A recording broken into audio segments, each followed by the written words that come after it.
Massachusetts has a sweeping new gun law thanks to the efforts of Representative John Fernandes, who helped craft this legislation, which was about to be defeated.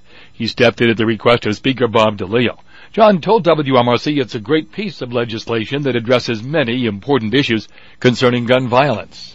It is our job, if we take elected positions, to lead, to take chances, to take on the challenges when they come our way.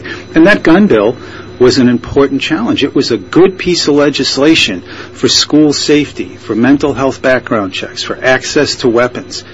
We needed to take a lead on that, and I got together with George Peterson, the minority leader, who I have a terrific relationship with. The Republicans trust me in the House, and we were able to pick out the pieces of that bill that were trouble, rewrite them. 4 of us sat down for about 3 weeks. I did a lot of the writing and proposals, and we were able to get a bill that both the Coalition to Stop Gun Violence and the Gun Owners Action League supported, unprecedented nationally. Mendon Selectman Mark Reel, John's challenger next week, and we asked Mark if he supports this legislation. I would just say that, when we talk about gun laws,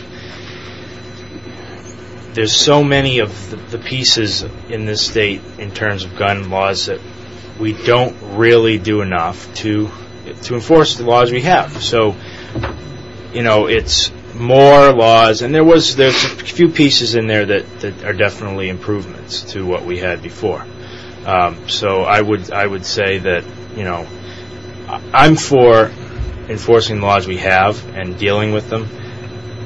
I'm not really in a favor of giving the police chiefs the authority to deny or approve a license. I think that is basically giving one person a right to give someone's Second Amendment rights to them or not. Who should do it then? I think it should be a right to carry.